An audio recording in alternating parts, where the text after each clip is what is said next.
Clark harassed by Carrington. Finds Boston.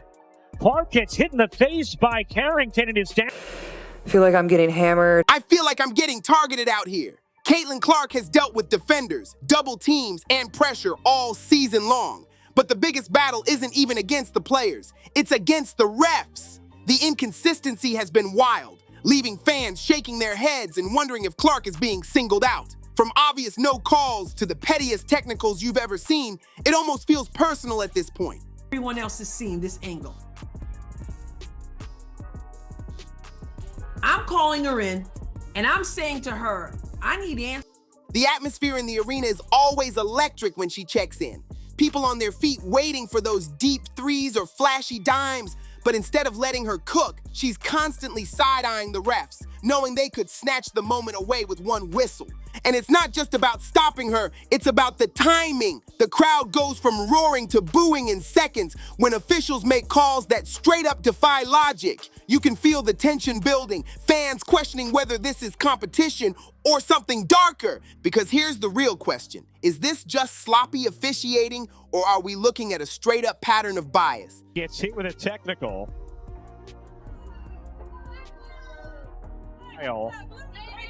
We dug into it, and trust me, the receipts are damning. We're counting down 10 of the wildest game-changing calls that left fans, analysts, and even other players stunned. And when we hit number 7, oh, you're not gonna believe how blatant it was. Let's start right here with one of the most jaw-dropping no calls of the season. September 22nd, playoffs, Indiana Fever versus Connecticut Sun.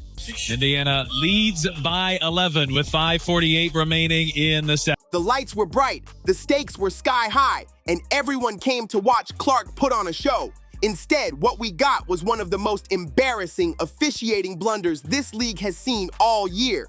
Barely minutes into the action, chaos struck. Sun guard Dejanai Carrington lunged for the ball, but instead of the rock, her arm caught Clark square in the eye.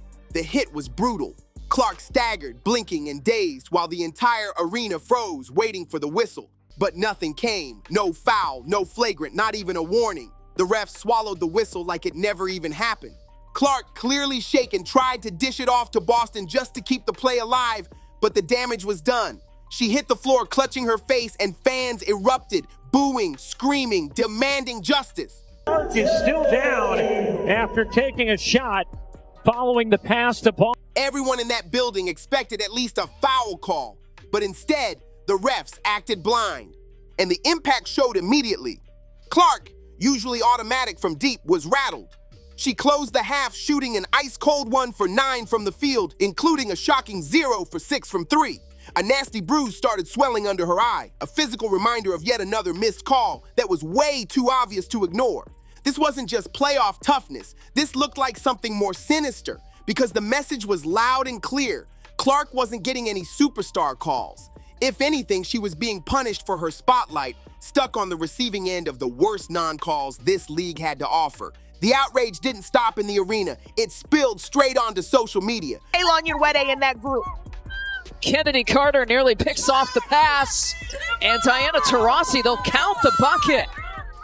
And one coming up for Furious fans blasted the officiating, with one calling it the worst officiated basketball game of all time, while another ripped the refereeing as an absolute embarrassment. The league was under fire, and Clark, she did what she always does. Shook it off, kept battling, and fought through the bias. But here's the kicker. That wasn't the end of it, not even close. From start to finish, Clark was a target, held, shoved, hacked, you name it, and still the refs stayed silent. No calls, no protection, just an unspoken demand that she tough it out while everyone else got whistles for far less. Look at this moment. Marina Mabrey draped all over Clark as she tried to get her first postseason bucket. The contact was wild, the kind of defense that goes way beyond physical. Even the commentators on the broadcast had to call it out, flat out saying the fouls were obvious. But the officials, they stood there stone-faced, like nothing happened. Does come, and for the second time here in the last minute, we have seen a heavy. And here's what makes Clark different. She didn't fold, she didn't whine. She shifted gears and found other ways to help her team, proving again why she's one of the toughest competitors in the entire league. But this wasn't just about one play or even one game. This was a flashing neon sign showing how bad officiating can tilt outcomes and even endanger players. And then came the next shocker. August 28th, against the Connecticut Sun, Alyssa Thomas, known for her physical play, went full steam through Clark, lowering her shoulder and bulldozing the rookie straight to the floor. The arena gasped. It looked like a football hit. The crowd waited for the flagrant, but nope, just a common foul. Fans lost it, blasting social media with outrage. "That's not basketball," one fan wrote. Another called it a cheap shot, pointing out the clear shoulder lean. Everyone watching knew it was flagrant, but the refs refused to call it. And that silence only made the growing concerns about WNBA officiating explode louder than ever. Clark had already taken hit after hit, but her confidence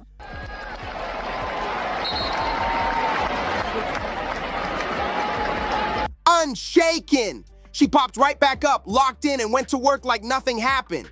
That's Caitlin Clark, mental toughness on full display. No matter how many times they tried to knock her down, she found ways to keep making an impact, proving why she's one of the most relentless competitors in the league. But just when it looked like she'd powered through every obstacle, another controversy came out of nowhere. And this time, it wasn't even in the flow of play. Picture this, a timeout. The crowd buzzing, Clark hyping her fans, energy at a fever pitch. Then suddenly, a veteran steps in with a shove that shocked everyone. It was August 18th against the Seattle Storm. The game was tense, the clock ticking down, emotions sky high. Clark stood near the Seattle bench, rallying the crowd, feeding off the fire of the moment. And that's when Skylar Diggins-Smith made her move. Out of nowhere, she lowered her shoulder and shoved Clark out of the way. No basketball play, just raw aggression. The arena went dead silent for a split second, then erupted in outrage. Gasps, boos, disbelief. Fans couldn't believe what they just saw. And the refs, once again, nothing. No foul, no technical, not even a warning. Just silence, as if the shove never happened. That one moment lit up social media like wildfire. Fans demanded answers. "How is this not a foul?" one wrote. Another blasted the double standard, asking why veterans get a free pass for blatant aggression while Clark gets whistled for the smallest moves. It was a heated debate about sportsmanship, fairness, and whether Clark was being treated by a different set of rules altogether. This group accomplished that, a lot of people probably didn't think was possible, one, to start the season, and two, after the start we had to the season. So, yeah, it'll definitely be probably a little weird for me over the course of the first couple weeks, and then I'm sure I'll get bored and pick up a basketball again, so. Here's where things start looking real shady. While Skylar Diggins-Smith's shove on Clark went completely ignored by officials, Caitlin's own flashes of passion, instant punishment, technicals, warnings, whistles flying for the smallest reactions. So the real question is, are we just dealing with inconsistent refs, or is there something deeper simmering inside the WNBA? That same August 18th battle with Seattle was already heated, but what came next sent the whole arena buzzing. With 7:14 left in the third, Clark missed a shot. Frustrated, she tapped the padding on the basket stanchion, lightly, nothing out of control. And before fans could even process it, tweet, technical foul. Caitlin Clark slapped with a tech for basically hitting padding. The crowd gasped. Shockwaves rolled through the arena. Half the fans couldn't believe it. The other half were furious. Was that really unsportsmanlike? Or just a human reaction in the middle of a high-stakes playoff war? Social media lit up instantly, with people split down the middle. 761 points, breaking the record once held by Simone Augustus. However, there is a caveat. Augustus set the mark back in 2006 when the WNBA regular season was just 34 games. Clark broke the record. But the fact remained. Clark had been hit with another technical that looked completely unnecessary. And here's what separates her. She didn't sulk, didn't crumble. Instead, she locked back in and went right at Seattle. Ignoring the shove from Diggins-Smith, brushing off the bogus tech, Clark turned frustration into fire. She led Indiana to a dominant 17-point win, dropping 23 points and proving that no whistle could shake her determination. But here's where it gets even messier. Do refs call this same reaction against other players? Or is Clark being singled out because of who she is and the spotlight she carries?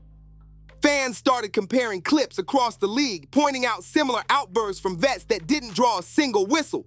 So, is this really about the rules, or is it about Clark being judged by an entirely different standard? The technicals were just the warm-up, because what happened next had fans questioning how far the league is willing to let things go.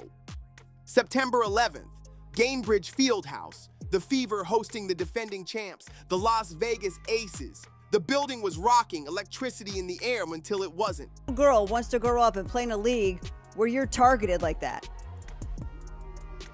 How do you sit here and profess and demand that everyone take women's sports seriously when you can't even take it seriously enough to not act like a junior high queen on the court?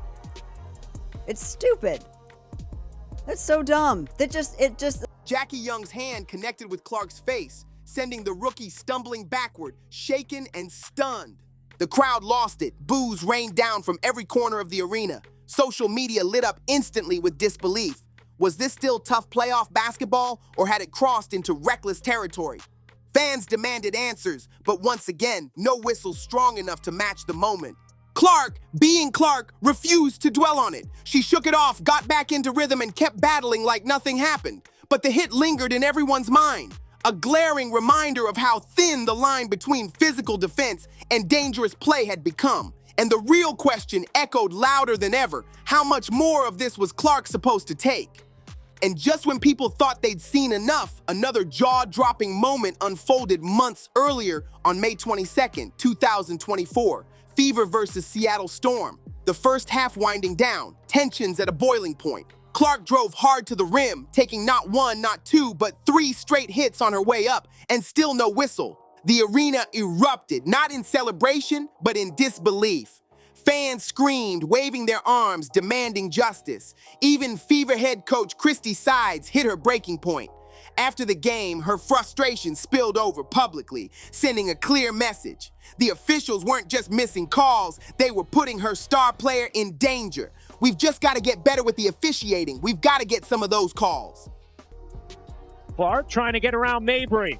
Clark to the rim, reverses it home through the... Those weren't just Christy Sides' frustrated words. They were a direct challenge. A call for fairness, consistency, and the respect Clark had earned on the floor. But the bigger question refused to go away.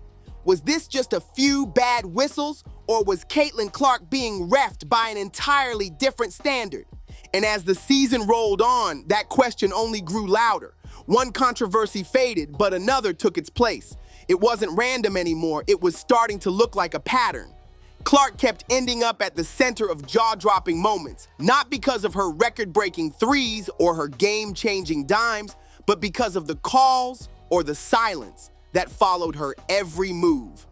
June 19th, Fever versus Washington Mystics. Technical for basically being mad at myself because I missed the 3 and then I went and hit the backboard, and he told me it was disrespectful to the... Tension thick, the game hanging in the balance. Clark attacked, the defense collapsed, and then, bang! Stephanie Dolson stepped in, made heavy contact, and sent the ball flying. The arena froze, everyone waiting for the whistle, but it never came. Dolson celebrated. Clark looked stunned, and confusion spread like wildfire. Fans in the stands were outraged. Commentators could barely process it, and social media erupted in disbelief.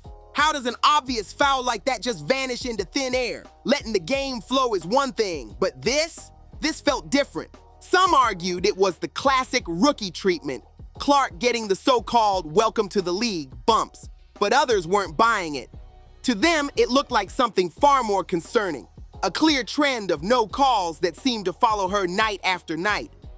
One fan put it perfectly. Elbow to the face is a no call, but Clark tapping the post is a technical? Clark, the hesitation, working inside the reverse. Owen took a big hit there on Jackie. The inconsistency wasn't just piling up anymore, it was screaming for answers. Let's rewind back to one of Clark's very first moments in the WNBA, the play that set the tone for everything that came after. May 18th, Indiana Fever versus New York Liberty. Clark, still finding her footing as a rookie, but carrying that trademark swagger, worked the floor with confidence. And then, boom! Breanna Stewart set a screen so violent it shook the whole arena. The hit was undeniable, the collision obvious, but once again, Nothing from the officials. Silence. Clark stumbled, visibly shaken, while fans looked around in disbelief. For Alyssa Thomas. Yeah, they're not going to look at this. They might. It's gotten the fan. If that wasn't a foul, then what was? Social media lit up instantly, people arguing where the line gets drawn. Sure, screens are part of the game, but when does a hard pick cross over into excessive contact? And more importantly, why does it keep feeling like Clark isn't getting the same whistle as everyone else? The more it piled up, the harder it became to write off. This wasn't just bad luck or even rookie treatment. It was about consistency, or in Clark's case, the total lack of it. Was this really just about paying dues, or was the league letting things slide when it came to their biggest star? And if fans thought that was bad, May 20th brought something far worse. Indiana versus Connecticut Sun. What should have been a routine play spiraled into a terrifying moment. Clark tried to navigate a screen, but disaster struck. Her ankle twisted awkwardly, and in a split second, she collapsed to the floor, clutching her leg in pain. The arena went silent. Fans, teammates, even opponents froze, holding their breath. Clark grimaced, the entire building bracing for the worst. And yet again, questions echoed louder than ever. Was this just another tough break? Or had the officiating already put the league's biggest draw at unnecessary risk? Surely this was the moment the refs would step in.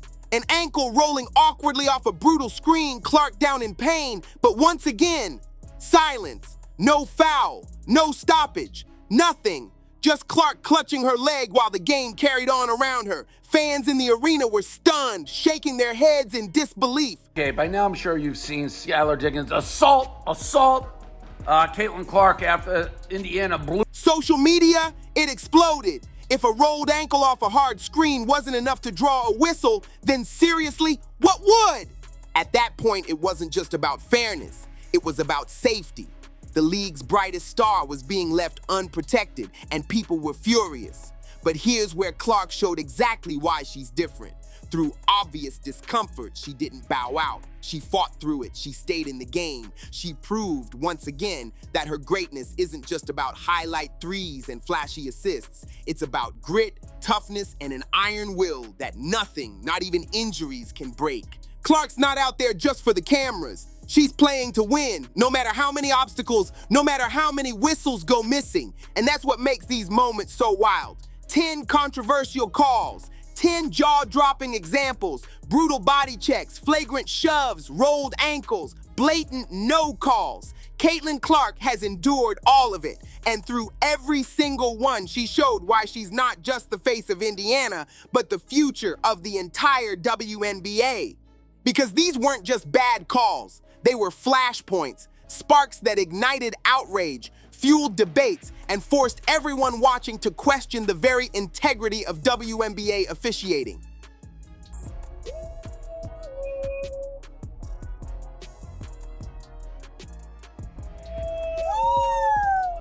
But here's the real takeaway.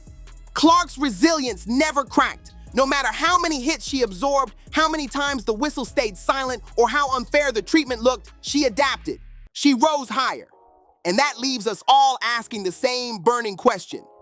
If this is what Clark's doing with the odds and the refs stacked against her, imagine what happens when the league finally gives her a fair whistle. So here's the million-dollar question. How does the league protect its stars while still keeping that edge and intensity fans love? We've broken down the no calls, the hits, and the chaos, and we've watched Clark fight through every single one like a warrior. But now it's on you. Is the WNBA dropping the ball when it comes to protecting its biggest star? Or is this just the price of playing at the highest level? You decide. Drop your thoughts in the comments, hit like, smash that subscribe button, share this with another fan, and turn on all notifications so you never miss what's coming next. Click the video on the screen, and we'll see you in the next one.